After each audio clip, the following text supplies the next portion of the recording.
Hello, everyone. It is Wednesday. It is 10 o'clock. We have a special guest that is going to be joining us today, so I'm going to wait just a second. And we will be joined today by Tierra and Encantada, a Spanish immersion school for young children with a big focus on STEM activities. So let me see if they are hopping on, and it looks like they are not quite on yet. So we will give it a second here. She has a really fun little program for you guys today. She's going to actually do a couple of things, and it looks like here they are. So let me have them join. Add them on. These Instagram lives are so fun. Hello. Hi. Hi. This is Kelcy. How do you pronounce your last name? Svare. Svare. Okay, and you are the marketing specialist with Tierra and Encantada. And I briefly talked a little bit about your organization before you hopped on. So why don't you tell us a little bit more? Because I know you guys have a big focus on STEM activities for young ones. We do, absolutely. So Tierra and Encantada is a Spanish immersion daycare and preschool for children 6 weeks to 6 years of age. We have 5 locations in the Twin Cities area, and then we're currently expanding nationwide through franchising. And yeah, we have a huge focus on STEM activities. You know, we believe children learn best by doing, and kind of fostering that creativity and that science and technology knowledge really helps them grow. Yeah, it's so important to get them hooked young because I really believe that STEM and STEM careers is the future. Now, I did Google you guys. You guys came to us and asked if we would partner with you, and you are expanding in Texas eventually, which is really exciting. We are here in DFW. I know you guys are not, but you have a great program, so we really wanted to tap into some of the activities that you have, and I know you have 3 STEM activities that people can do with little ones. Yes, yeah, absolutely. We are Caddy, the Houston area, so hopefully Dallas will be soon, and just really expand across Texas. You know, we'd really just like to get the message out and show people what bilingual people can do and how great it is to grow up. And you guys do have a good website with some of these activities. So for parents that are going to be home with their kids over the next couple of weeks, or if your children are doing virtual learning and you need an activity at home, you guys have several options. So you're going to take us through 3, and it looks like you are set up to do the first one, which is engineering a bridge. So talk us through that experiment, and how do we do that one with our kids? Sure. This one is so fun just because it's so customizable for whatever age your child is or their engineering level. You know, some kids will just want to do shapes, and you can imitate and do, small little squares. It's a little bit more complex. But, doing the bridge is so much fun. You make your little water, you make your little river, or you can use real water, which is kind of fun. And then you take toothpicks and mini marshmallows, and you just start building your bridge. And then for the parents watching, part of being an engineer is figuring out what you can use. So, for example, if you don't have marshmallows, you and your kids could think about some other things. So you could do raisins, you could do little fruit gummies, anything kind of that you can stick the toothpick in. Exactly. There's so many things that you can do with this. You could just so customizable. Even little different toys. You can use your Barbies. You can use, little animals, little Lego guys. They all work really, really great. Very simple. And then I assume you take the little animals and have them cross the bridge. You do, yes. I know it gets a little tedious. You build the bridge, and then you hope that they can cross it properly. Obviously, I would fail at that, but you can always extend it or make it so a challenge but they can't touch the water. Just so many different bridges that you can make, and it just keeps kids occupied for hours, especially if they have that engineering mind.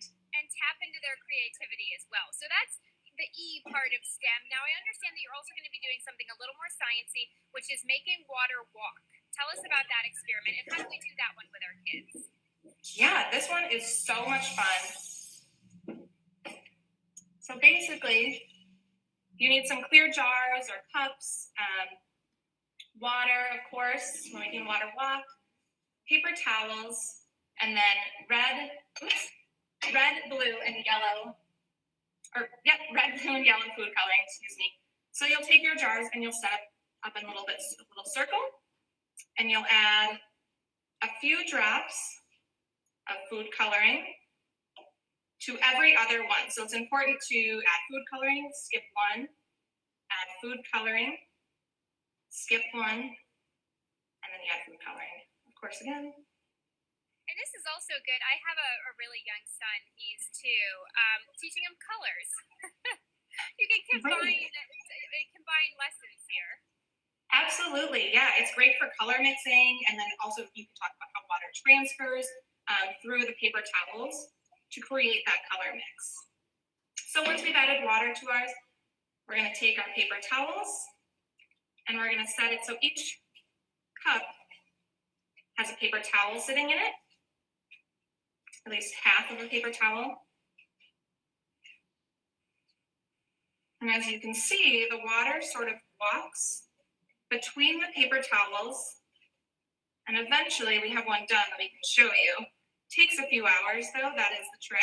So it's a good experiment to do maybe before dinner or before bedtime, and then you can see how it happens. So you can see the water will sort of start walking over and then adding into mixing into the clear jars. Something that you can do with your kids while you're waiting for this is you can find a weed or something growing in your backyard that you don't mind pulling out, and you'll see the tree roots. The technology in the walking water for the phenomenon is the same as how trees and plants get their water. It's water going up. It's a thing called capillary action. So that could be a good add-on to that while you're kind of waiting for the colors to set in. Yes, absolutely. Yes, you totally get it. Yeah. So then, after a few hours, you have your blue and yellow kind of formed to make a green, your yellow and red to orange, and your red and blue to make purple. So fun and pretty.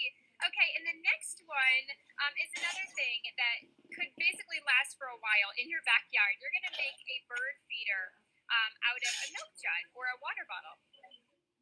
Yeah, and this is such a great project just because it does, teaches children about animal conservation, as well as recycling. So you can take any plastic jar, jug that you have, even a little cardboard milk jug works well.